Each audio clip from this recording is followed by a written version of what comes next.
देखिए, ये H bomb तो नहीं है, एच बॉम्ब आ रहा है, हाइड्रोजन बॉम्ब आ रहा है।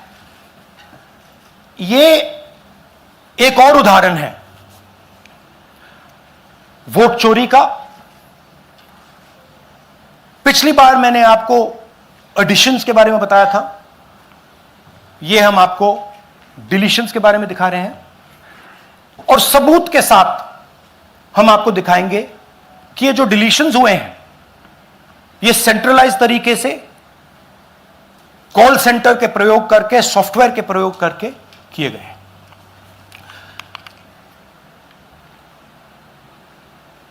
हमारे पास इस प्रेजेंटेशन में जो मैंने आपको अभी दिखाया 100% सबूत है, प्रूफ है कि ज्ञानेश कुमार जी हिंदुस्तान के चीफ इलेक्शन कमिश्नर वोट चोरों की रक्षा कर रहे हैं, और यह मैं आपको अभी दिखाने जा रहा हूं। हर इलेक्शन में हमें रिपोर्ट आती थी कि वोटर्स डिलीट हो रहे हैं, कांग्रेस वोटर्स डिलीट हो रहे हैं, ऑपोजिशन के वोटर्स डिलीट हो रहे हैं, दलित वोटर्स डिलीट हो रहे हैं, आदिवासी हो रहे हैं, माइनॉरिटी वोटर्स डिलीट हो रहे हैं, ओबीसी वोटर्स डिलीट हो रहे हैं। मगर जब डिलीट होते हैं ऑपोजिशन के ही होते हैं। कर्नाटक में आलंद कंस्टिट्यूएंसी है, यहां पे चोरी पकड़ ली, कोइंसिडेंस से पकड़ी।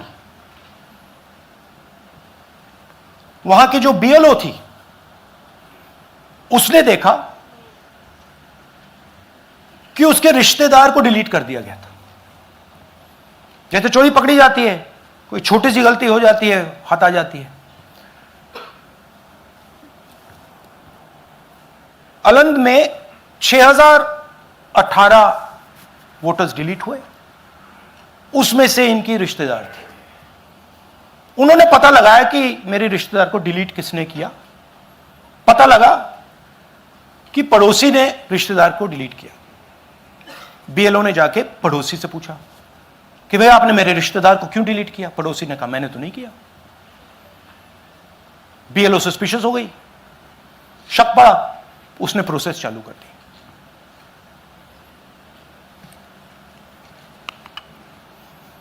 पता क्या लगा कि कोई ना कोई, किसी ने आलंद में वोटर डिलीशन सिस्टमैटिकली ऑर्गेनाइज तरीके से, सेंट्रलाइज तरीके से किया। हमें यह नहीं मालूम कि आलंद में कितने वोटर डिलीट हुए, क्योंकि इससे बहुत ज्यादा हो सकते हैं। 6000, तकरीबन 6000 पकड़े गए, उस पर इन्वेस्टिगेशन हो गया। क्या पता लगा कि फाइलिंग ऑटोमेटिकली ऑनलाइन हो रही है। मोबाइल नंबर्स कर्नाटक के नहीं यूज हो रहे, मोबाइल नंबर्स दूसरी स्टेट्स के यूज हो रहे हैं। इनफैक्ट कर्नाटक के नंबर थे ही नहीं उसमें। मतलब आप दिल्ली में बैठे डिलीट कर रहे हो, आपका नंबर तमिलनाडु का है। आप गुड़गांव में डिलीट कर रहे हो, आपका नंबर झारखंड का है। और जब हम चेक कर रहे हैं कि भैया आपका नंबर है, तो आपका नंबर है ही नहीं, किसी और का नंबर है। और टारगेट करके कांग्रेस वोटर्स को डिलीट किया गया। ये गोदाबाई जी हैं, इनके नाम पर 12 वोटर्स डिलीट किए गए। इनको मालूम ही नहीं, इनको पता ही नहीं कि इन्होंने 12 वोटर्स डिलीट किए। दिखाइए जरा। ಇಲೆಕ್ಷನ್ ಟೈಮ್ ಈಗ ये इनका वीडियो है। ನಾ ಅರ್ಜಿ ಹಾಕಿಲ್ಲ, ನನಗೆ ಅದಕ್ಕೆ ಸಂಬಂಧ ಇಲ್ಲ। ಅದು ಯಾರು ಹೊಟ್ಟಿ ಕಿಚ್ಚಿಗೆ ಯಾರು ಏನ ಹಾಕ್ಯಾರ ಅನ್ನೋದು ನನಗೆ ಗೊತ್ತಾಗಿಲ್ಲ। तो इनको आइडिया नहीं है कि इन्होंने वोटर्स डिलीट कर दिए।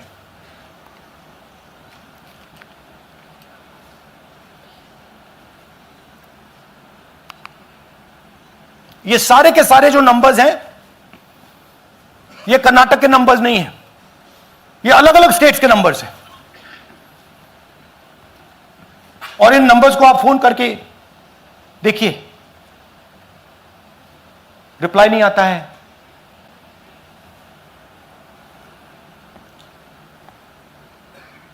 तो सवाल यह है कि किसके नंबर्स हैं, ये किसने ऑपरेट किए, जब इन्होंने ऑपरेट किए ये कहां थे,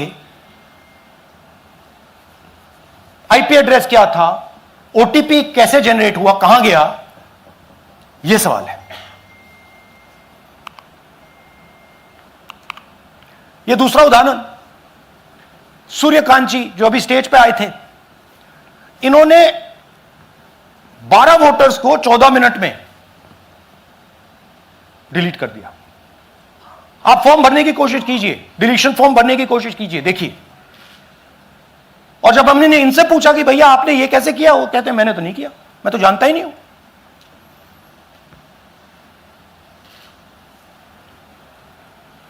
बबीता चौधरी जी का इन्होंने एक नाम डिलीट किया, यहां खड़ी हैं बबीता जी, यहां हैं, सूर्यकांत जी यहां हैं, आ जाइए जरा स्टेज पे, 1 सेकंड आ जाइए। ये दोनों खड़े हैं यहां पे, सूर्यकांत जी, बबीता जी। इनको मालूम ही नहीं कि इन्होंने डिलीट किया। Thank you. नागराज जी, इन्होंने 2 एप्लीकेशन 36 सेकंड में फाइल कर दी है। और मजे की बात देखिए, ये 4 बजे सुबह उठ के फाइल कर रहे हैं। पता नहीं क्या हुआ, 4 बजे सुबह कहा कि भैया मैं 2 वोटर को डिलीट करूंगा, और कितने 36 सेकंड में डिलीट कर दिए, फिर सो गए।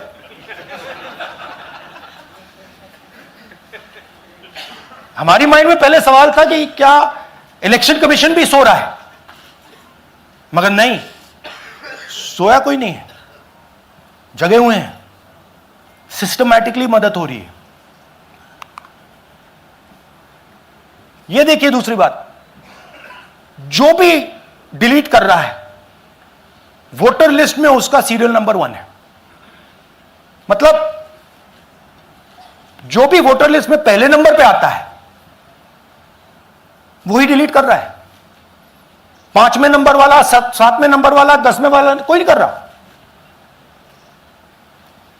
तो हो क्या रहा है, सॉफ्टवेयर से यह काम किया जा रहा है। सॉफ्टवेयर प्रोग्राम कह रहा है पहला नाम निकालो और इसका प्रयोग करके डिलीट करो। टारगेटेड डिलीशंस हो रहे हैं। कांग्रेस पार्टी पर आनंद में अटैक किया, टॉप 10 बूथ्स जहां सबसे ज्यादा कांग्रेस की स्ट्रेंथ थी वहां टारगेट किया, और 2018 में पिछले इलेक्शन में 10 में से 8 बूथ कांग्रेस पार्टी जीती थी, और इन 8 में से इन्होंने 6000 लोग उड़ाने की कोशिश की। ये कोइंसिडेंस नहीं था, ये प्लान था, और ये सेंट्रलाइज तरीके से किया जा रहा है। अब मैंने बहुत बड़ी बात बोली, चीफ इलेक्शन कमीशन के बारे में मैंने बोला कि यह व्यक्ति वोट चोरों की रक्षा कर रहा है। जो भी मैं यहां बोल रहा हूं 100% प्रूफ के साथ, सबूत के साथ बोल रहा हूं, और मैं अभी आपको दिखाना चाहता हूं कि मैं यह शब्द क्यों बोल रहा हूं और किस बेसिस पे बोल रहा हूं। आपको अपनी आंखों से यह दिखेगा। कर्नाटका सीआईडी ने केस चालू किया कि ये वोटर कौन है, ये फोन किसके हैं, ये आईपी एड्रेस क्या है, ओटीपी कहां गया, इन चीजों के बारे में इन्वेस्टिगेशन शुरू होती है। कर्नाटक सीआईडी ने हिंदुस्तान के इलेक्शन कमीशन को 18 चिट्ठियां लिखी हैं। हमें आप यह इंफॉर्मेशन दीजिए, बिल्कुल क्लियर है, डेस्टिनेशन आईपी दीजिए, डिवाइस डेस्टिनेशन पोर्ट दीजिए, ओटीपी ट्रेल्स दीजिए, फोन नंबर्स दीजिए, फोन नंबर्स के मालिकों के नाम दीजिए। क्लियरली पूछा है, नो आंसर। 18 चिट्ठी CID Karnataka, no answer from chief election commissioner, no answer from election commission. Timeline देखिए,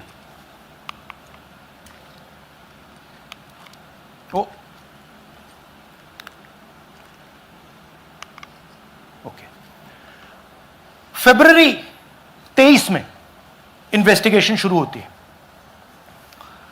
मार्च 23 में कर्नाटक का सीआईडी चिट्ठी लिखती है ईसीआई को कि हमें सारे डिटेल्स दे दीजिए। अगस्त में इनकंप्लीट डिटेल्स दी जाती हैं, जिससे कोई इन्वेस्टिगेशन आगे नहीं बढ़ेगा। जिन चीजों की जरूरत थी वो नहीं दी, जिसकी जरूरत नहीं थी वो सारी दे दी। पहला सबूत।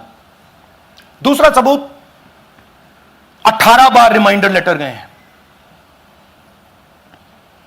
आपको अगर सीआईडी एक बार लेटर भेज दे और आप नहीं गए, आप जानते हो क्या होगा। यहां पे इलेक्शन कमीशन को 18 बार लेटर गए हैं, कुछ नहीं हुआ है। बाद में क्या होता है, कर्नाटक ईसी इलेक्शन कमीशन को लिखता है, कहता है भैया हमें दे दीजिए, आपको इंफॉर्मेशन देना पड़ेगा। No reply. मार्च 25 में आखिरी लेटर सितंबर में गया है, कुछ ही दिन पहले।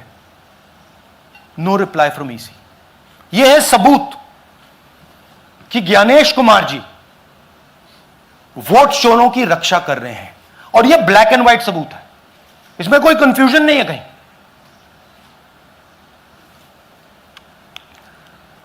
तो सवाल उठता है, यह है कौन जो सेंट्रलाइज तरीके से कॉल सेंटर के प्रयोग से, सॉफ्टवेयर से अलग अलग प्रदेशों में वोट डिलीट कर रहे हैं, ऐड कर रहे हैं। इलेक्शन कमीशन जानता है, ज्ञानेश कुमार जी जानते हैं।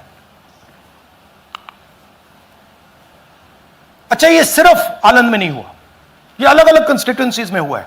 आनंद में लीगल प्रोसेस चालू हो गई, पकड़ लिया। यहां महाराष्ट्र में उसी मोडस ऑपरेंडी से, उसी सिस्टम से यहां पे वोट ऐड हुए हैं। आनंद में डिलीट, रजौरा में एडिशन। 6850। आपको याद होगा पिछले प्रेजेंटेशन में मैंने आपको नाम दिखाए थे, ये देखिए वही नाम यहां है। वही सिस्टम महाराष्ट्र में चल रहा है जो कर्नाटक में चल रहा था। नाम वैसे ही है, जेडब्ल्यू जेडब्ल्यू जेडब्ल्यू, पता वैसा है, जेडब्ल्यू जेडब्ल्यू, नाम यू ऐसे किसी ने टाइप करके लगा दिया।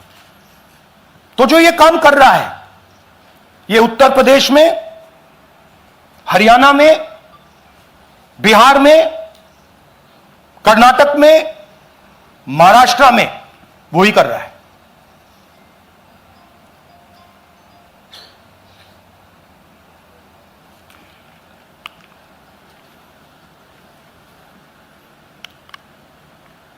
तो हमारी डिमांड है, ज्ञानेश कुमार जी, आप अपना काम कीजिए।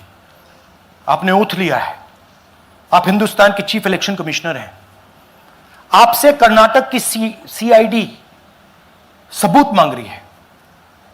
आप कर्नाटक की सीआईडी को यह सबूत 1 सप्ताह के अंदर दे दीजिए, नहीं तो पूरा हिंदुस्तान के सारे युवा इस बात को एक्सेप्ट करेंगे कि आप हिंदुस्तान के कॉन्स्टिट्यूशन, हिंदुस्तान के संविधान की हत्या में शामिल हो, हिंदुस्तान के संविधान की रक्षा नहीं कर रहे हो, और वोट चोरों की आप मदद कर रहे हो। Thank you. और थोड़ी देर में हम आपको हाइड्रोजन बॉम्ब दिखाने जा रहे हैं। नहीं, आज नहीं, थोड़ी देर में उसकी प्रिपरेशन चल रही है। क्योंकि हम देखिए, मैंने टीम से कहा है कि अगर मैं स्टेज पे जा रहा हूं, ब्लैक एंड व्हाइट प्रूफ नहीं होगा, मैं नहीं जाऊंगा। अगर ब्लैक एंड व्हाइट प्रूफ होगा, जो कोई मतलब उसको निगेट नहीं कर सकता, मैं जाऊंगा। मैं देश के कॉन्स्टिट्यूशन की रक्षा कर रहा हूं, संविधान की रक्षा कर रहा हूं, मैं लोकतंत्र की रक्षा कर रहा हूं, और मैं सच्चाई आपके सामने रख रहा हूं।